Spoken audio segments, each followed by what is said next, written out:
354, Agustín nace en África, en Tagaste, pequeña ciudad en Numidia, Argelia. 360, Juliano, aclamado emperador por sus legiones, restaura las tradiciones paganas. 362, Juliano decreta una reforma administrativa reforzando la antigua legislación municipal.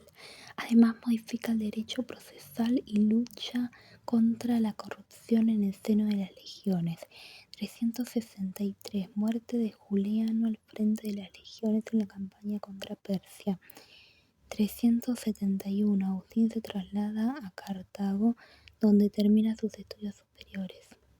373, nace Adeodato, hijo de Agustín, muere Atanasio, el gran enemigo del arrianismo, herejía condenada por el concilio de Nicea. 374, Ambrosio, personaje importante de Milán, es aclamado obispo de la ciudad. 379, Teodosio se convierte en emperador de la parte occidental del imperio. Será el último gobernante que reinará sobre el Imperio Romano Unido. 380, Teodosio proclama el catolicismo religión oficial por el edicto de Tesalónica. 383, Agustín parte para Roma, al año siguiente nombrado maestro de elocuencia en Milán. Muere Ulfilias, obispo arriano, que durante 40 años evangelizó a los bárbaros godos. 385, Mónica, madre de Agustín, consigue separarlo a la compañera que le dio un hijo. Jerónimo abandona Roma, retornando a Oriente, seguido por sus discípulas que abrazan la vida monástica. 386, bajo la influencia de Ambrosio, Agustín se convierte al cristianismo. 387, Agustín y Adeodato son bautizados por Ambrosio, muerte de Mónica. 388, Agustín retorna definitivamente al África, comienza a escribir el libre albedrío, además de textos polémicos contra los maniqueos. 390, Ambrosio excomulga al emperador Teodosio. 391, Agustín es consagrado sacerdote en Hipona. 393, principio de la polémica con los donatistas. 395, muerte de Teodosio, quien habría conseguido reunificar el imperio. Poco antes, los territorios se dividen definitivamente en imperio de Oriente e imperio de Occidente, gobernados respectivamente por sus hijos Arcadio y Honorio. 396, Agustín es consagrado obispo auxiliar de Hipona. 397, 398, Agustín escribe las Confesiones. 399, Agustín comienza a escribir la Trinidad, su obra filosófica más importante, en la que trabajará durante más de 20 años. 403, Estilicón, tutor de Honorio y regente del Imperio de Occidente, vence a los visigodos de Alarico. 406, Estilicón al frente de un ejército mercenario en el que revistan los visigodos ortogodos, godos del oeste que amenazan a Italia.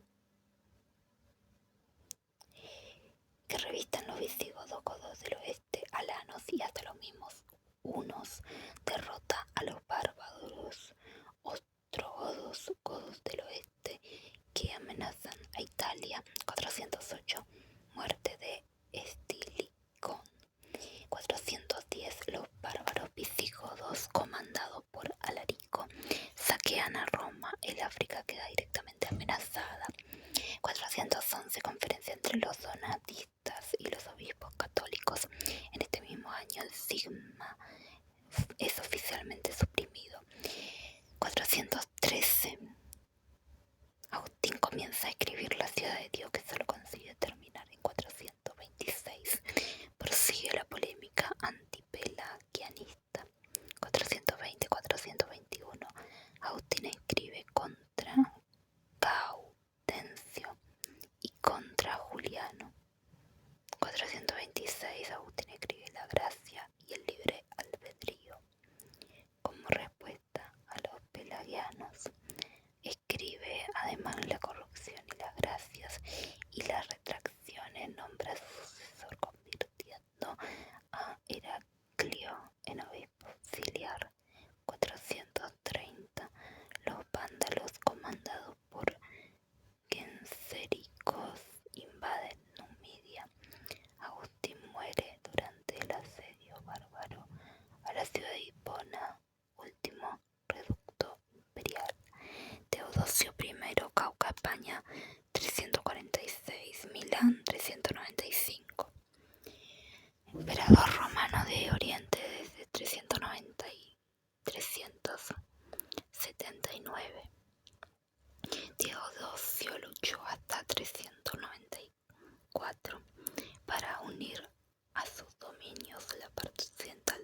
reformista fortaleció a la Iglesia, que se afirmó con fuerza autónoma después de la masacre de Tesalónica, que ordenó como represalia por una sedición 390. Teodosio fue excomulgado por San Ambrosio y se vio obligado a doblegarse frente a las exigencias del obispo. Así, en víspera de la muerte de Teodosio, el Estado romano reconoció por primera vez la existencia de una institución cuyo poderío superaba al suyo. San Agustín, 354-430. Oh Señor, cumple en mí tu obra y revélame estas páginas. Con estas palabras pronunciadas a los 43 años de edad, Agustín, obispo de Hipona, expresó a Dios su angustia. No era fácil el camino emprendido por el sacerdote que, en el silencio de las noches africanas, invocaba el auxilio divino. Agustín había conocido los placeres del mundo, la sensualidad de las fiestas y el aplauso de las multitudes deslumbradas por su oratoria cuando escribió sus célebres confesiones. Ya era obispo desde hacía 2 años y era famoso en toda el África del Norte. Reconstruyendo su existencia desde el principio, buscó expurgarla de toda culpa para entregarla limpia a Dios. Al escribir aquel libro donde expone a veces ingenuamente sus sentimientos y conflictos hasta la reconquista de la fe, Agustín se dirigió principalmente a Dios, pero no olvidó al rebaño que le había sido confiado. ¿Quién soy yo en este preciso momento? Es lo que muchos desean saber, pero ¿para qué desean saber eso? Para congratularse conmigo, oh Señor, enterándose de cómo yo avancé por obra tuya, por tu camino, y para rezar por mí, conociendo el peso que retarda mi paso. Si así fuese, para ello que hablo, el hurto de algunas peras. Agustín nació el 13 de noviembre de 354 en Tagaste, una pequeña ciudad de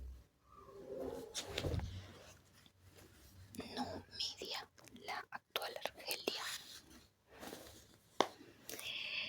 Su infancia y adolescencia transcurrieron principalmente en su ciudad natal, en el ambiente limitado de un poblado perdido entre las montañas. Posteriormente descubriría apesadumbrado. Ese periodo cometía pequeños hurtos en la despensa de casa o en la mesa por goloso y por tener algo que dar a mis amigos. Aún en los juegos conseguía muchas veces, impulsado por mi ansia de superioridad, victorias fraudulentas. El hurto de una pera quedó sobre todo grabado en su memoria. Lo cometí no apremiado por la necesidad, sino por desprecio a la justicia y por exceso de maldad. Sus observaciones sobre la severidad de la educación de la época en que se aprendía de memoria son mucho más equilibradas y encierran una protesta que aún hoy tiene validez. Para aprender más valor una curiosidad libre que la coacción basada en el miedo. De Tagaste, Agustín se dirigió a Madaurus, donde inició estudios de retórica. El muchacho, debido a su carácter fogoso y extravertido, parecía nacido para la oratoria. Leía y recitaba fragmentos de poetas y prosistas latinos, entre los cuales se contaban Virgilio y Terencio. Adquirió a través de los escritos de Varrón conocimiento de carácter enciclopédico. Aprendió reglas elementales de música, física y matemáticas. Y vio algunas nociones de filosofía, la suficiente para comprender a ciertos poetas. Sin embargo, nunca llegó a dominar el griego. Agustín cursó sus estudios superiores en Madaurus y Cartago. Después de largos años recibiría finalmente, y de acuerdo con los programas y las usanzas cancillerescas de la época, el pomposo y superlativo título de Vir Eloquentissimus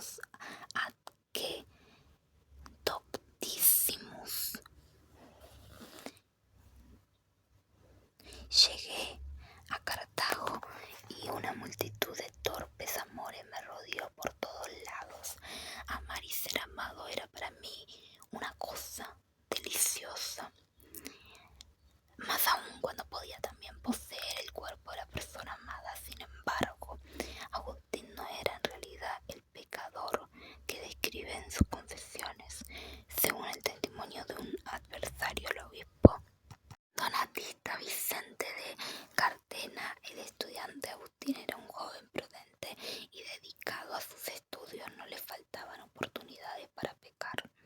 Cartago, una de las mayores ciudades de Occidente Latino, después de Roma, había sido reconstruida hace tiempo. Era todavía el centro del paganismo que un siglo de protección oficial al cristianismo todavía no había logrado borrar. La procesión anual de la diosa celeste, la antigua Tanit de los fenicios, atraía multitudes ávidas de una mezcla muy común de piedad y goce, llegadas de todas partes de África.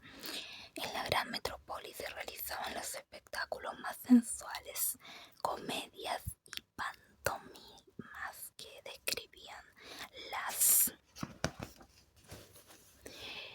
aventuras eróticas de los hombres y los dioses. Agustín, un muchacho de apenas 17 años, se dejó cautivar por la alegría y el esplendor de las ceremonias realizadas en honor a los dioses milenarios. En Cartago permaneció durante 3 años uniéndose en concubinato a una mujer, hecho que las leyes y las costumbres de la época consideraban perfectamente normal. Solo la tenía a ella y le era fiel como un marido. Escribió más tarde: con ella tuve que experimentar a mis costas la diferencia que existe entre un compromiso conyugal creado para procrear hijos y el acuerdo surgido de un corazón apasionado del cual nace la prole, aun cuando no sea deseada, pese a que después que se llegue a amarla. Se refería a su hijo Adeodato, nacido en 373. En aquel periodo tan incierto estudiaba elocuencia, en la cual deseaba destacarme con un fin reprobable, por orgullo, por el placer de la vanidad humana, siguiendo por lo tanto el orden tradicional de la enseñanza. Abordé un libro de Cicerón. Este contenía una discusión imaginaria entre Cicerón y Hortensio, otro gran orador romano. En torno del valor de la filosofía, Cicerón demostraba que la verdadera felicidad reside en la búsqueda de la sabiduría. Agustín se sintió fascinado. Los 19 años de su vida le parecían totalmente desperdiciados. A partir de ese momento, la búsqueda y la investigación se convirtieron en su objetivo primordial. En un principio decidió dedicarse al estudio de las escrituras, pero luego se cansó. Admirador de Virgilio, Terencio y Cicerón, quedó desilusionado ante el estilo simple de la Biblia. El maestro de elocuencia y un beodo andan por los mismos caminos. De regreso en su ciudad natal, Agustín abrió una escuela particular donde enseñó gramática y retórica. Le gustaba enseñar durante 13 años, esa fue su profesión. Sus múltiples intereses intelectuales, entre los cuales se contaban el ocultismo y la astrología, no le impidieron convertirse en un excelente profesor, capaz de despertar la curiosidad de sus alumnos. En el otoño de 374 dejó Tagaste, trasladándose nuevamente a Cartago. Allí también se dedicó a la enseñanza de la retórica. Los estudiantes recibían de mí la orden de aprender, además de literatura, a reflexionar y a acostumbrar su espíritu a la concentración de sí mismos. Los cartaginenses, empero, eran demasiado turbulentos. Agustín se dirigió a Roma en 383. Al poco tiempo comprobó allí que los jóvenes romanos, aun cuando eran más tranquilos y gentiles, tenían el hábito de abandonar la escuela en el momento en que debían pagar los honorarios de su maestro.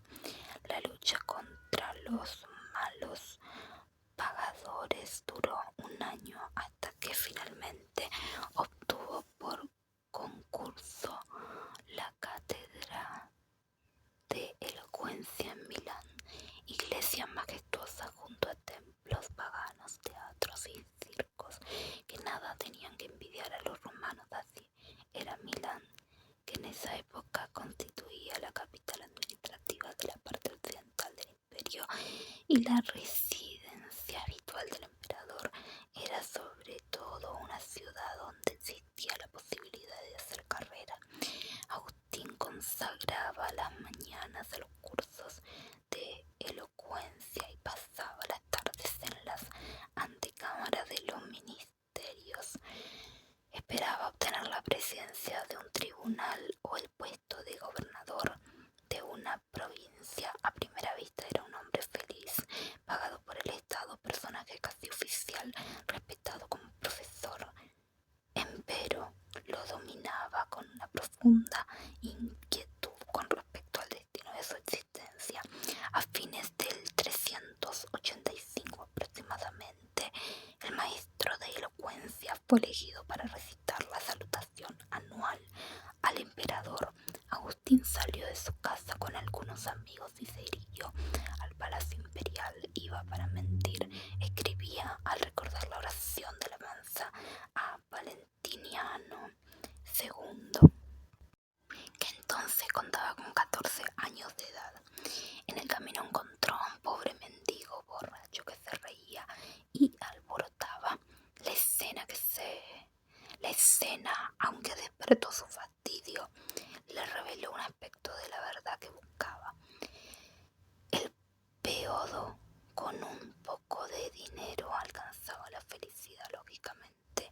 Esa no era la verdadera felicidad, me dije, pero ¿acaso era auténtica la alegría que yo buscaba con mis ambiciones y enredos tortuosos?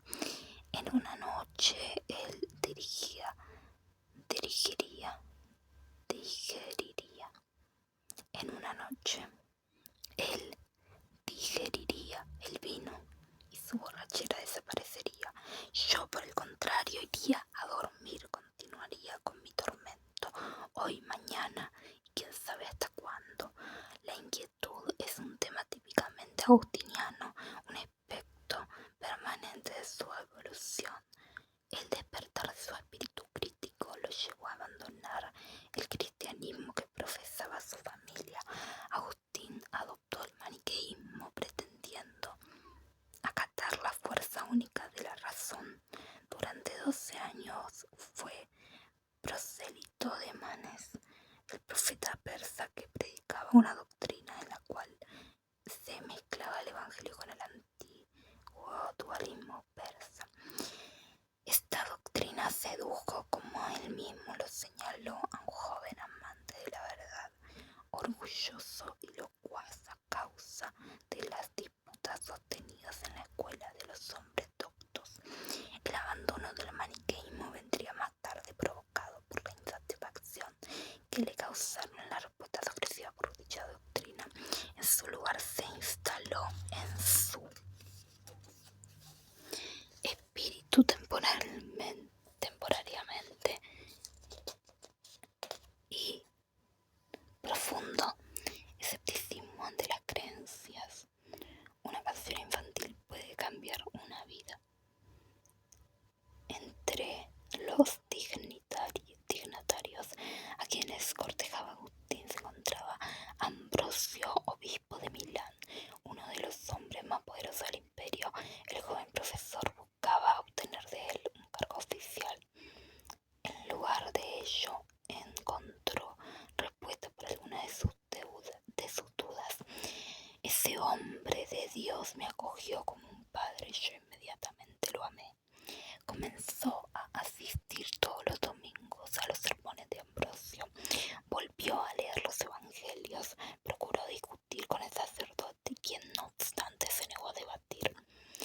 Por esa época regresó al África la mujer con quien había vivido durante 14 años. La separación fue provocada por la madre de Agustín, Mónica, quien deseaba para su hijo una unión cristiana y llegó al punto de buscarle una novia. Agustín en sus escritos jamás procuró justificar sus debilidades ni el exceso de celo materno. Por el contrario, habló con remordimiento de su unión ilegítima y de la concubina cuyo nombre no citó nunca en las confesiones. Las dudas espirituales de Agustín eran compartidas por dos amigos, Alipio y Nebridio. Los tres habían abandonado a su familia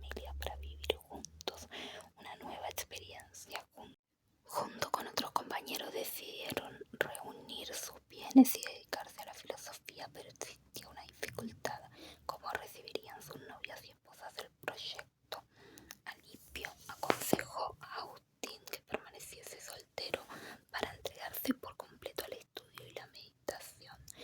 Sin embargo, dicen las confesiones, me encontraba muy distante de la grandeza de alma de esos sabios. A mí me acariciaba la morbidez de la carne y con mortífera suavidad arrastraba esa cadena, temiendo liberarme de ella y rechazando esa palabra de invitación al bien y esa mano liberadora como quien siente remover una herida. En 386 llegó la respuesta definitiva. Mientras Alipio y Agustín se hallaban meditando, llegó a sus oídos una voz infantil que, proveniente de una casa vecina, repetía: toma, lee. Era el estribillo de una canción que entonaba un niño. Refrenando el ímpetu de las lágrimas, me levanté, interpretando esa voz como una orden divina. El libro estaba allí. San Pablo. Agustín lo toma, lo abre al azar y lee: no a las orgías y borracheras, no a los delices e impudicias, no a las discordias y envidia. Revestíos del Señor Jesucristo y no entreguéis la carne a la concupiscencia.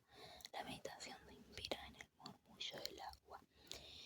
En la pequeña aldea del Casicaco, Agustín halló el lugar ideal para sus estudios y meditaciones.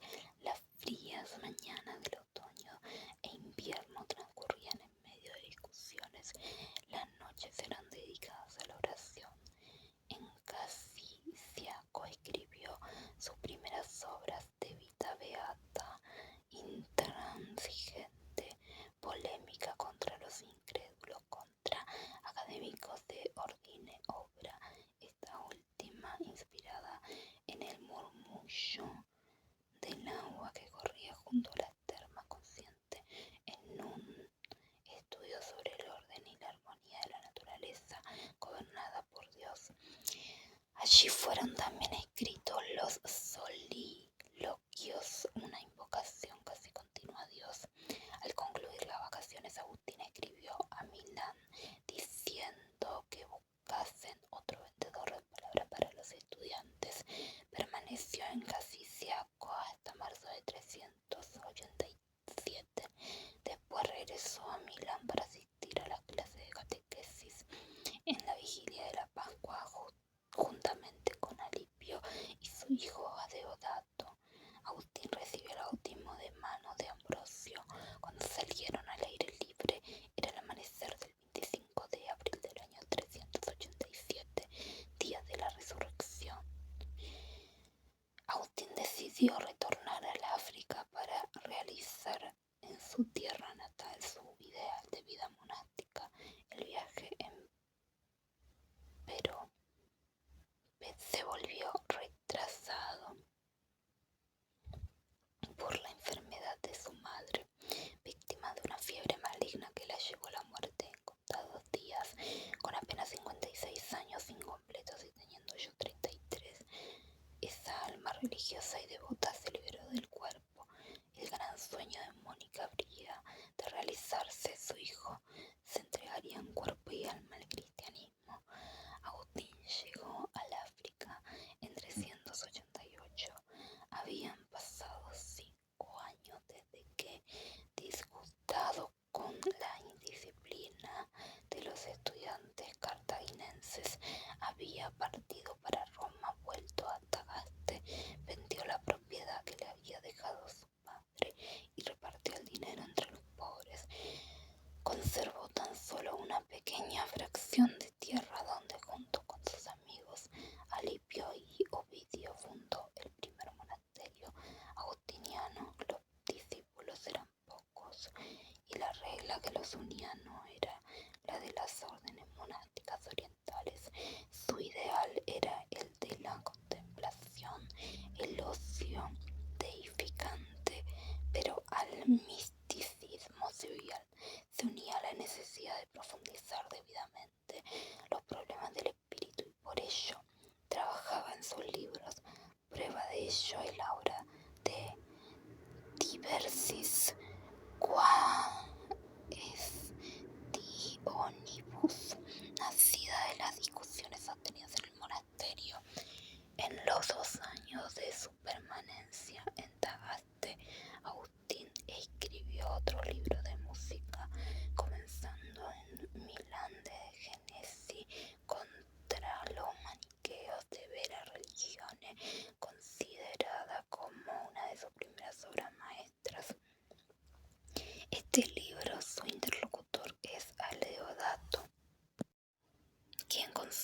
16 años revela una madurez y una perspicacia que asombran al padre.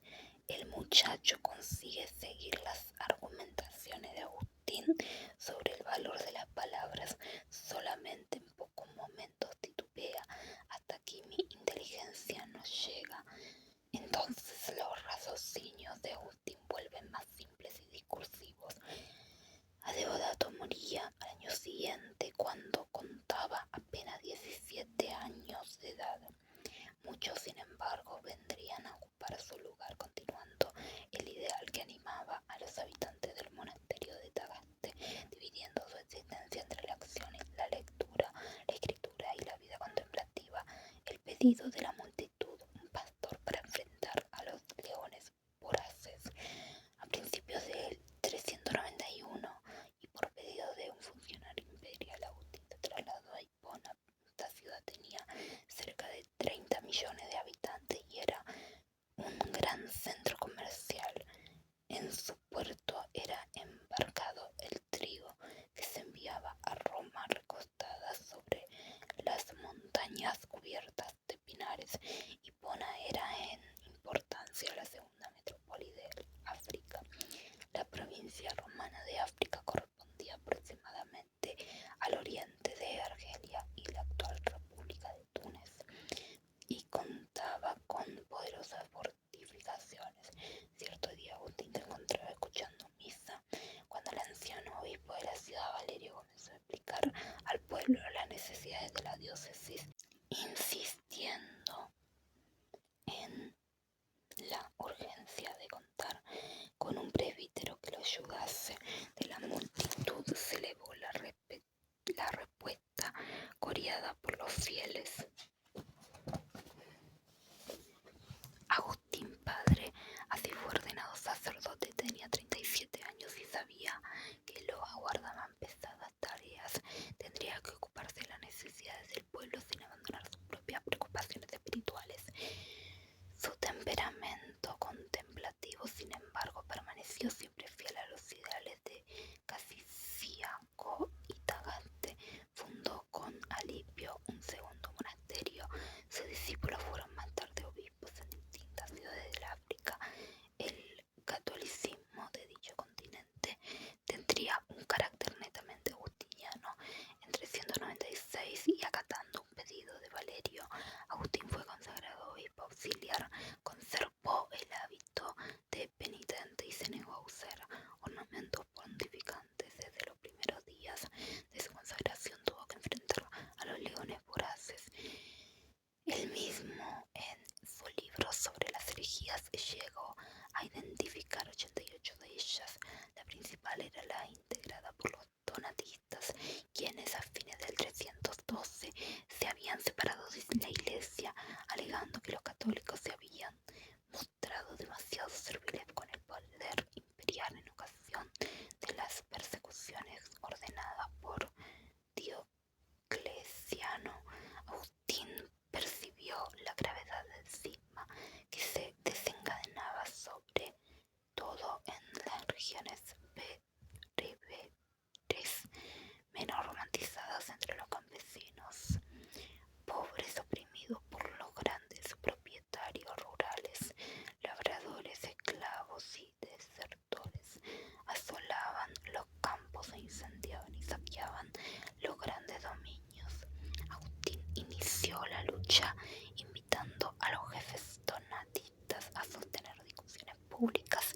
Escribió contra ellos más de una docena de libros y opúsculos en los cuales trató de mostrar que la santidad de la Iglesia Universal no podía ser negada y destruida por las culpas de alguno de sus miembros, por representativos que fuesen. La paciencia es necesaria frente a espíritus enardecidos. A principios del siglo VI, caracterizado por persecuciones y discusiones, Agustín era ya uno de los personajes más destacados. El alboroto donatista hizo que las autoridades interviniesen. En 411 fue organizada una gran asamblea en Cartago.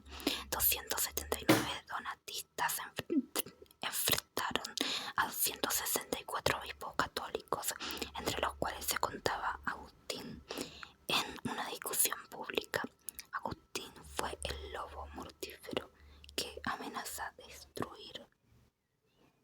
nuestro rebaño. Como decían los donatistas, dominó la reunión. El 26 de junio de 411, el cisma fue suprimido oficialmente. El catolicismo era la religión del Estado romano desde el 380. Gran parte de la doctrina agustiniana se desarrolló en este periodo, perfilándose en las disputas en que el obispo de Hipona intervenía, no solo como representante oficial de la Iglesia, sino también a título personal.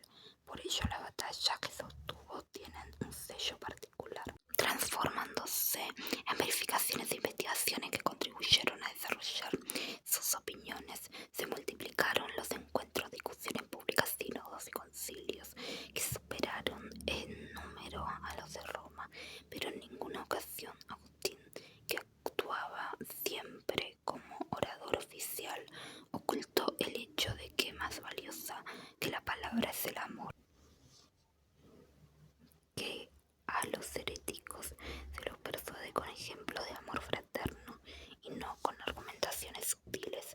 Los ojos de los dolientes queman, por eso deben ser tratados con delicadeza.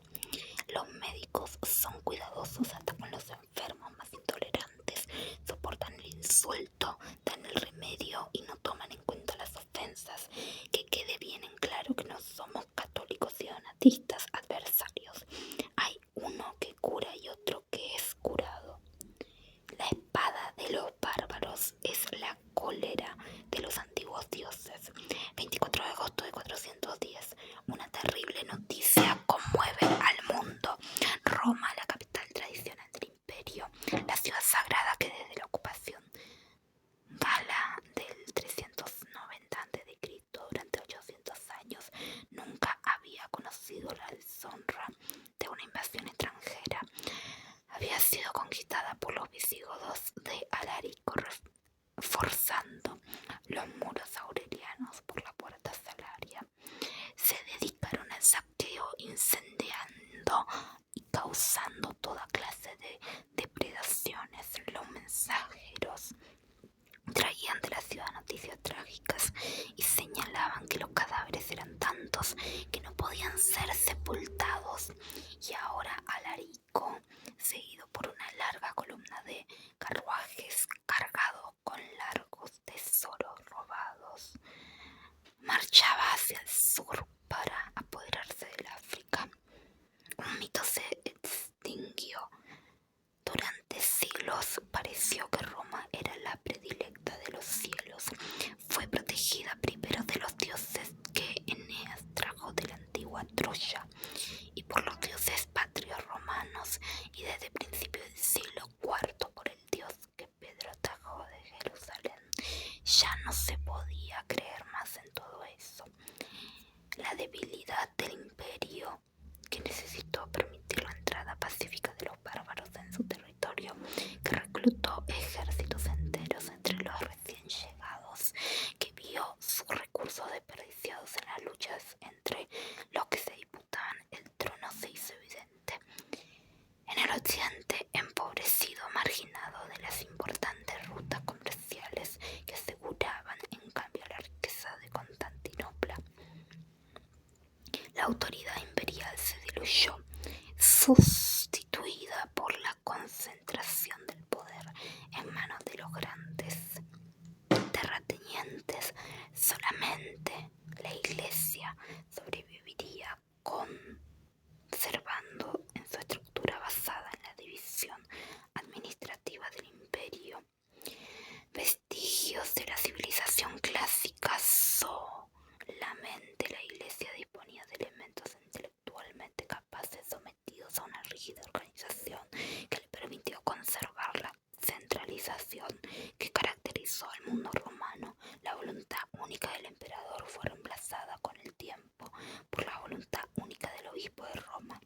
Frente a los refugiados que huían ante la aproximación de que los bárbaros, frente a aquellos que afirmaban de la caída de Roma provocaría la ruina en todo el imperio, se levantó la voz de Agustín: vamos, cristianos, semillas celestes, peregrinos en la tierra, que andáis en búsqueda de la ciudad celeste en los cielos, que deseáis uniros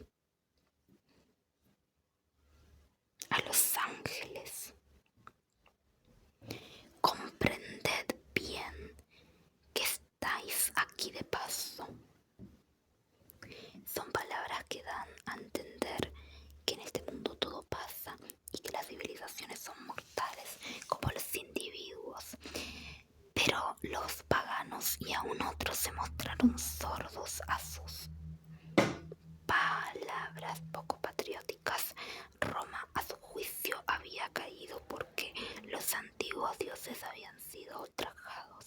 Alarico no era más que la mano vengadora de Júpiter. Para Agustín se iniciaba otra batalla, una de las más decisivas en la historia del cristianismo y de la iglesia. Es preciso escoger entre varios amores. La gallina come al escorpión y digiriéndolo lo transforma en huevo. Y cómo no decir lo mismo de Roma, no tenemos muchos hermanos allí, no está allí gran parte de la Jerusalén terrestre. Es lo que yo digo cuando no me callo con respecto a ella, a no ser que no sea verdad lo que dicen con referencia a nuestro Cristo, que Él fue el culpable de la caída de Roma, protegida por divinidades de piedra y madera. Dioses que tienen ojos pero no ven, orejas pero no oyen. He aquí a qué guardianes hombres doctos confiaron la protección de Roma, a guardianes que no vigilan. Sí, tales dioses podían proteger a Roma. ¿Por qué razón murieron antes que ella? Sé que me responderán, Roma murió, es verdad, pero ellos, los dioses, también murieron. El trabajo en el que Agustín realiza la defensa del cristianismo e invita a sus contemporáneos a comprender el sentido profundo de la historia es su obra maestra, La ciudad de Dios. Ya no se trata de la existencia de un reino de Dios que sucede a la vida terrena. La ciudad de Dios y la de los hombres coexisten. La primera, antes simbolizada por Jerusalén, es ahora la comunidad de los cristianos. La ciudad de los hombres tiene poderes políticos y una moral y exigencias propias. Las dos ciudades permanecerán juntas hasta el fin de los tiempos, pero después la divina triunfará para participar de la eternidad. Agustín trabajó 13 años para escribir las 22 partes de esta obra, que tendría enorme influencia a través de toda la Edad Media. El cristianismo puede al mismo tiempo ver la mano de la providencia en la caída de Roma y luchar contra el peligro bárbaro con toda su decisión y sus fuerzas. La filosofía política de Agustín era una filosofía apropiada para una época difícil y sirvió admirablemente a los objetivos de su autor. Al intentar destruir los argumentos de los polemistas paganos, Roma no es eterna porque solo Dios es eterno. El peligro inmediato se disipó porque la muerte sorprendió a Alarico en Cosenza y detuvo la marcha de sus huestes. El jefe bárbaro yacía junto con su caballo y sus tesoros, sepultando en el lecho del río Bucento. Agustín, empero, no descansó. Nuevas opiniones, como la de los pelagianos, quienes negaban que el pecado original se hubiese transmitido a la descendencia de Adán, amenazaban a la comunidad de los fieles. El obispo prosiguió su lucha, procurando siempre anteponer los argumentos del corazón a los de la razón. Las palabras que más aparecen en sus escritos son amor y caridad. Para él, amor significa el conjunto de fuerzas que llevará al hombre a un camino determinado, escogido por la conciencia. Hay amores que deben ser amados y amores que no deben ser amados. Para Agustín, el conocimiento comprende a todo el hombre, mente y corazón. El alma es una sustancia dotada de razón y apta para gobernar el cuerpo, pero la fe sirve de punto de partida para situar la mente en la dirección correcta, marcando así los límites de campo de la razón. Debe abarcar. La realización llega cuando se comprende aquello que se cree. Su doctrina surgió de los estudios que tuvo que realizar para responder a las divisiones del cristianismo y desarrolló una filosofía que él entendió como el camino para la felicidad, capaz de englobar el cristianismo y la salvación. Adoptó algunos principios de los seguidores de Platón, como como la concepción de los dos niveles de conocimiento, uno a través de los sentidos y otro percibido únicamente por la razón, y les sumó la figura de Cristo. Con esos elementos iniciales levantó un edificio filosófico que mucho habría de influir en el pensamiento occidental y que en algunos aspectos conserva todavía hoy fuerza polémica. Muchas veces, sin embargo, al exponer una idea, interrumpe el raciocinio para dejar escapar una exclamación de amor a Dios. Oh Señor, te amo tú. Estremeciste mi corazón con la palabra e hiciste nacer mi amor hacia ti. Tarde te amé, oh belleza tan antigua y tan nueva. Tarde te amé, me tocaste y ardo en deseos de alcanzar tu paz. En Agustín se confundían el polemista, el admirador de recursos de la Iglesia y el místico que había escogido tantos años atrás una vida dedicada a la contemplación. El árbol tiene las hojas verdes, ¿cómo serán sus frutos? Agustín, vida, es el grito que resuena en la Basílica de la Paz de Hipona el 26 de septiembre de 426. Es un día de gran emoción para los fieles. El obispo Agustín señala a Heraclio como su continuador. Se repite así después de 30 años una escena que los habitantes no han olvidado: la elección de Agustín por Valerio, al igual que aquel que lo consagrará obispo. Agustín es ahora un anciano, tiene 72 años.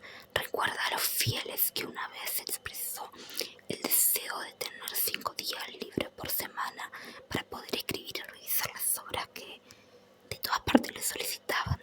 Nacen después de un año de trabajo los 2 volúmenes de las retractaciones que comentan decenas de obras. Su especialización como escritor no se lo impide, sin embargo, continuará dedicándose al pueblo durante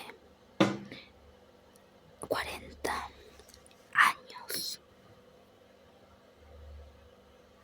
Desde su reencuentro con la fe, Agustín llevó una vida cargada de trabajo.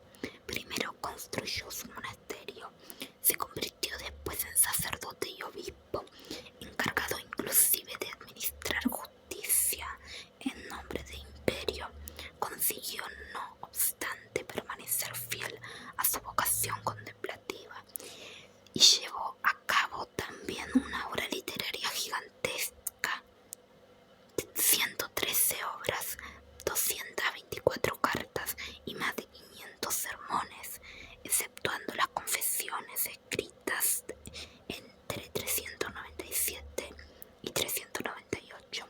Le fueron necesarios 20 años para completar una obra y casi 30 para concluir el tercio restante de obra.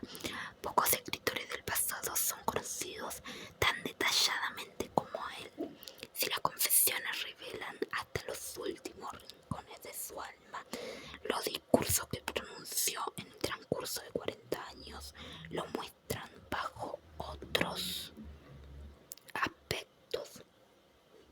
Es fácil imaginarlo hablando con una voz que la edad tornó apagada, utilizando un lenguaje directo y fácil, muy diferente a las sutilezas de sus escritos. El antiguo maestro de elocuencia consiguió transmitir y adaptar los conceptos más abstractos a las exigencias y la capacidad del auditorio. Hablaba 2 veces por semana en la Iglesia de la Paz, en cierta ocasión explicando la obra de San Juan a los fieles. Se entusiasmó de tal manera que predicó durante 5 días consecutivos.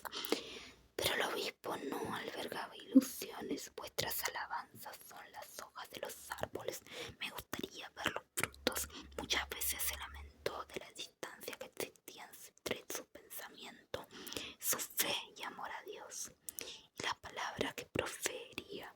No obstante,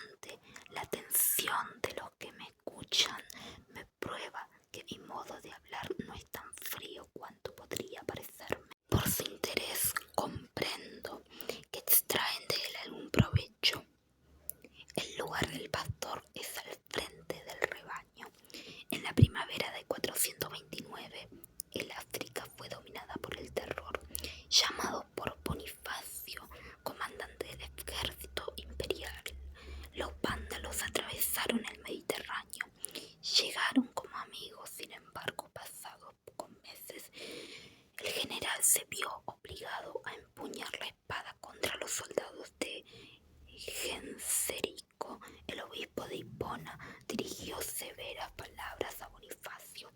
Mira el África, mira cómo está devastada. Nadie habría pensado o supuesto que el célebre Bonifacio, aquel que siendo simple tribuno, con pocos soldados venciendo y destruyendo toda resistencia, consiguió pacificar a todas estas poblaciones, estaría sometido a los bárbaros que con tamaña audacia devastan y saquean tantas regiones antaño tan pobladas. Yo que estoy atento a las últimas causas, sé cuántos males el África sufre por causa de los pecados de sus habitantes, pero no quisiera que tú estuvieses entre los malvados e inicuos a través de los cuales Dios flagela con penas temporales a sus elegidos.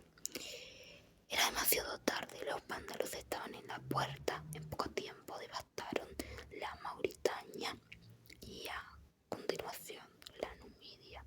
A pesar de los refuerzos conseguidos por Bonifacio, los bárbaros se adueñaron de todo el país. Las legiones romanas controlaban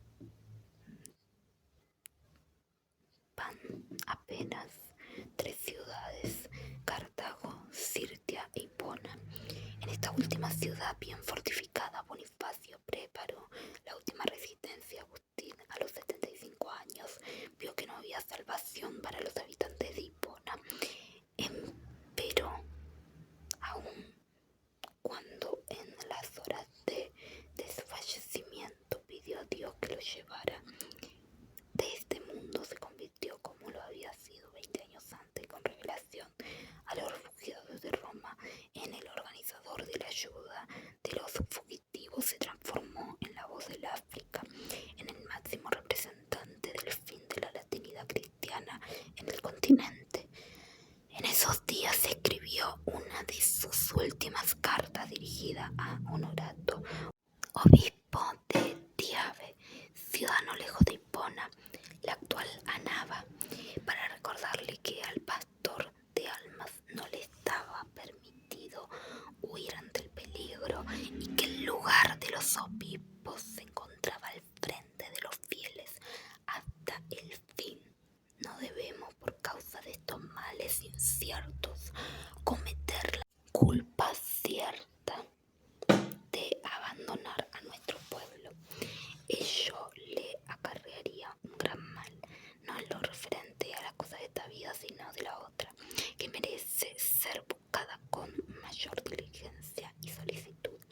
Debemos temer que desaparezcan, si son abandonadas por nosotros, las piedras vivas, antes que la estructura de nuestros edificios, terrenos quemados por los incendios. Temamos a la muerte de los miembros del cuerpo de Cristo, privados del alimento espiritual, antes que a las torturas que la ferocidad de los enemigos pueden infligir a los miembros de nuestro cuerpo.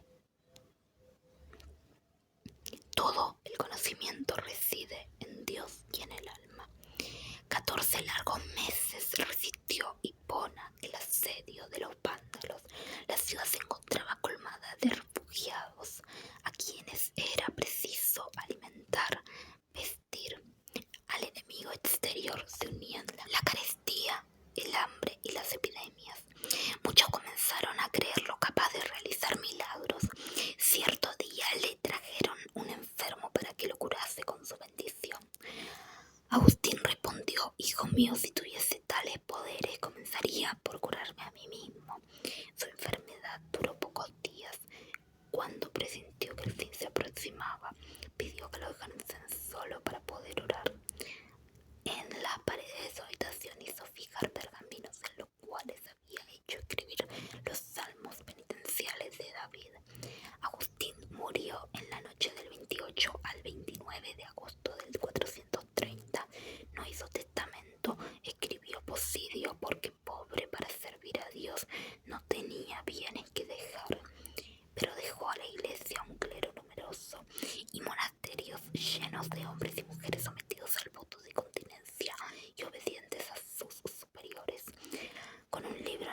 Vaticano y el corazón en llamas.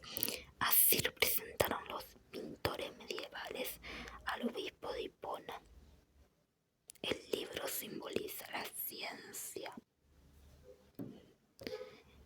el corazón inflamado, el amor, sabiduría y amor fueron sus dones inseparables. Esas virtudes contribuyeron en gran medida a que el Papa Juan II declarase en 534 que la Iglesia de Roma sigue y conserva la doctrina de Agustín.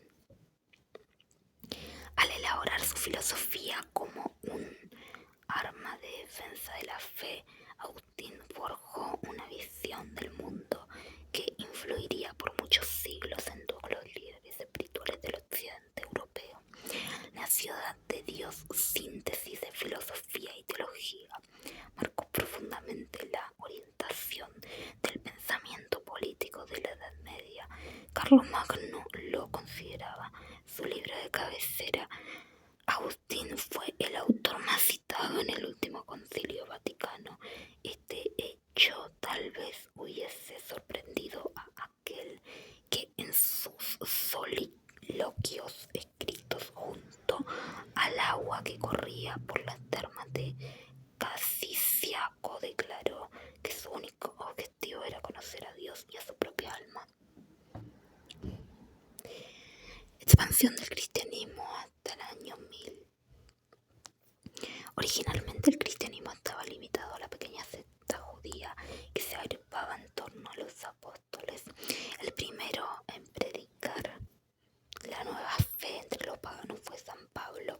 En el transcurso de sus viajes, las ciudades que actuaron como núcleos iniciales de propagación del cristianismo fueron Antioquía en Siria, Éfeso en Asia Menor y Alejandría en Egipto. Constantinopla se constituyó más tarde en centro del cristianismo en los Balcanes. La unidad territorial del Imperio Romano facilitó la expansión de la nueva fe, aun cuando el paganismo, que incluía el culto al emperador, constituyó un poderoso obstáculo. A partir del año 64, fecha tradicional de inicio de las persecuciones no permanentes, los mártires fueron un gran impulso para los que continuaban la lucha. Se ocultaron y adoptaron una organización jerárquica cuyas normas fueron establecidas desde el siglo III. De Roma, el cristianismo se extendió al resto de Italia y pasó al África, alcanzando hasta la misma España. Cada vez más numerosos, los cristianos formaron una iglesia muy bien organizada. Los bárbaros que invadieron al imperio en el siglo V fueron convertidos en Europa central y septentrional. Los cristianos se multiplicaron desde fines del siglo VI. Los anglosajones, en su mayoría, se habían hecho cristianos. Lo mismo ocurrió en Alemania en el siglo VII, en Dinamarca en el siglo X y en Suecia y Noruega en el siglo XI. En Europa central, los núcleos iniciales situados en Moravia dieron lugar